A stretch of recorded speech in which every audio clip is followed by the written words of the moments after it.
retrouver pour cette nouvelle édition du journal les titres. Séverin Adjovi conserve toujours son fauteuil à la mairie de Ouidah. Il n'a pas été emporté par le vent de destitution qui souffle sur les communes du pays depuis l'an dernier. La session pour le vote de défiance à son encontre a tourné en sa faveur. Mesure d'interdiction des manifestations religieuses sur l'espace public. Maître Charles Badou loue le sens du dialogue du chef de l'État Patrice Talon. Reçu sur l'émission Carte sur table, il a opiné sur l'actualité nationale, notamment cette rencontre intervenue le week-end écoulé. Et puis, écoliers et instituteurs reprennent le chemin des classes après 3 semaines de débrayage dans le secteur de l'enseignement maternel et primaire. Le ministre Salimane Karimou le a promis rapporter les arrêtés relatifs au retour dans le système d'agents déjà à la retraite comme inspecteurs et conseillers pédagogiques. Voilà pour les titres. Le maire de la commune de Ouidah n'a donc pas été emporté par le vent de destitution qui souffle depuis un moment sur les communes du pays. Séverin Adjovi a échappé à ce processus après la session convoquée pour le vote de défiance à son encontre lundi dernier dans la dite commune. Spérois Oussinou nous fait ici le point. La ville de Ouidah ne connaîtra peut-être pas le calme nécessaire à son développement socio-économique. Longtemps voulu par certains conseillers communaux, la destitution du maire n'a tout simplement pas eu lieu. Faute de majorité requise, le maire de la ville de Ouidah, Séverin Adjovi, a sauvé son fauteuil lundi 6 février 2017 après une journée haletante pleine de tensions. Opposé à des conseillers communaux dissidents qui réclamaient son départ de la tête de la cité d'Ekpassé, le maire a dû essuyer un vote de défiance. 12 conseillers ont voté pour sa destitution, 7 contre.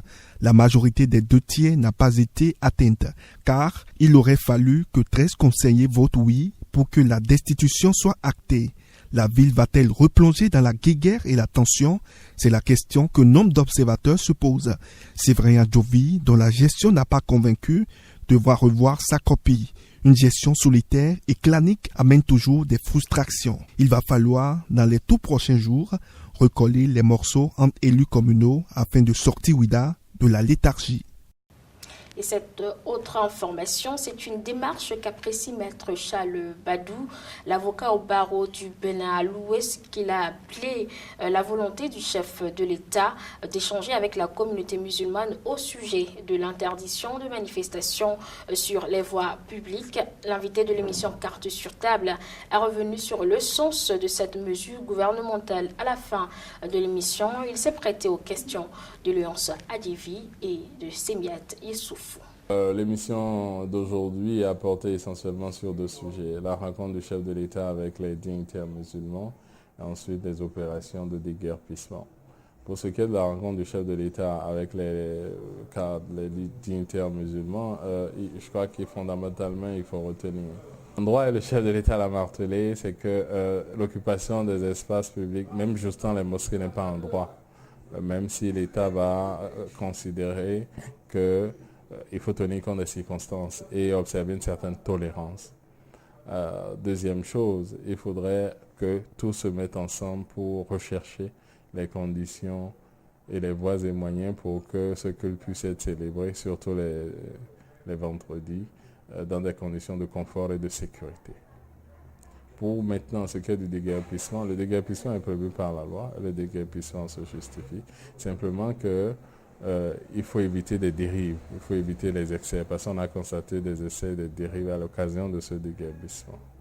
On parlait éducation à présent. Les activités pédagogiques dans les cours maternels et primaires ont normalement repris cette semaine. L'école a donc renoué avec son rythme habituel après 3 semaines de débrayage. Un mouvement des enseignants pour s'insurger contre les arrêtés du ministre Salimane Karimou qui permettait au ministère de solliciter des agents retraités comme inspecteurs pédagogiques. Léon Sadievi et Semiat Yessoufou pour le constat. Ils retrouvent désormais le chemin des classes. Eux, ce sont les écoliers et les instituteurs des enseignements maternels et primaires. Cette reprise intervient après 3 semaines de débrayage dans le secteur. La principale pomme de discorde était le retour des inspecteurs et conseillers pédagogiques du système. Un tour dans certaines écoles de la commune de Semekpoudji nous a permis de nous rendre à l'évidence. Les points querellés entre l'administration scolaire béninoise et le monde des travailleurs, c'est-à-dire des enseignants, tous les points ont été rapportés par le ministre. On ne souhaite pas mieux. Fort de cela, les enseignants ont effectivement repris les cours, comme vous devez le constater de vous-même. Je dirais que les choses ont repris normalement et les cours ont bien débuté. Depuis hier, tout le monde est en classe. Tout a bien repris, comme vous le constatez vous-même. Les élèves sont là, les élèves ont repris présents, les enseignants aussi. Dans le rang des écoliers, on se réjouit de reprendre les classes. Je suis contente parce qu'on a repris les cours. Tous les enseignants sont en classe en train de travailler.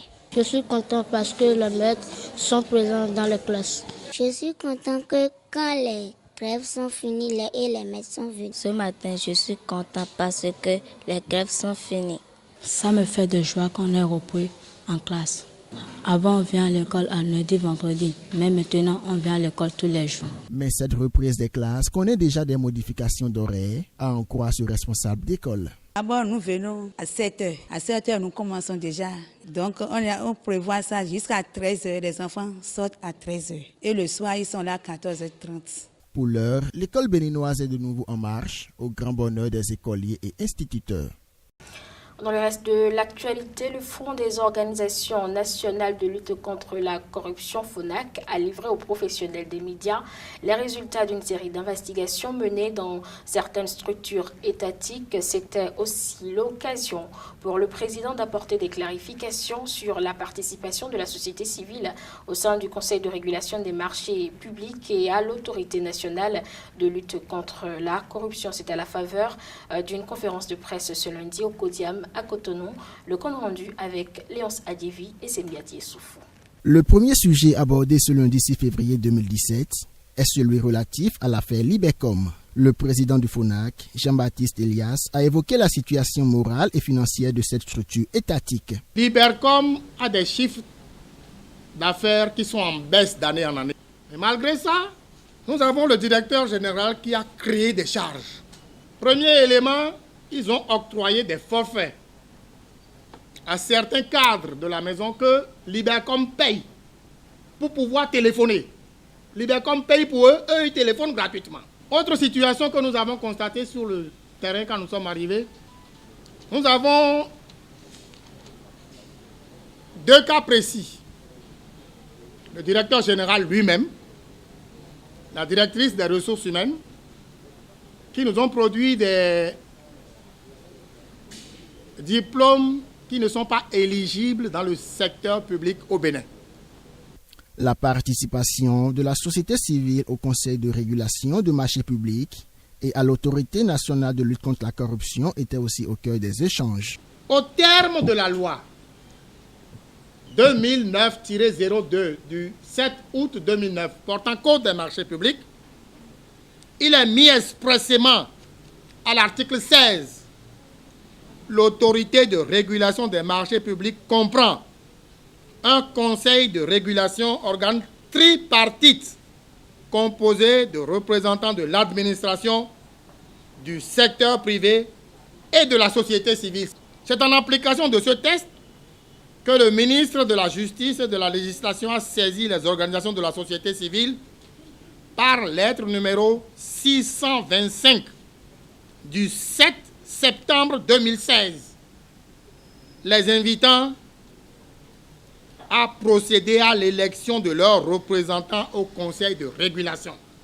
Par cette rencontre, Jean-Baptiste Elias répond une fois encore à la mission du FONAC, qui est celle de lutter contre la corruption sous toutes ses formes, les détournements de deniers publics, l'enrichissement illicite, l'impunité et toutes les pratiques contraires à la bonne gouvernance et aux principes moraux.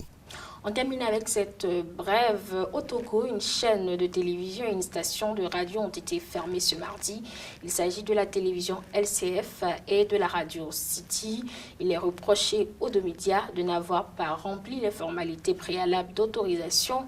Les médias exercent depuis 10 ans. Pourtant, la Haute Autorité de l'audiovisuel et de la communication estime qu'ils n'ont pas d'existence légale. La décision est contestée au sein même de l'autorité de régulation des médias au Togo. Ainsi se referme cette édition sur Océan TV. Merci de nous avoir suivis. Retrouvez cette édition sur notre plateforme océan-tv-matinale.info.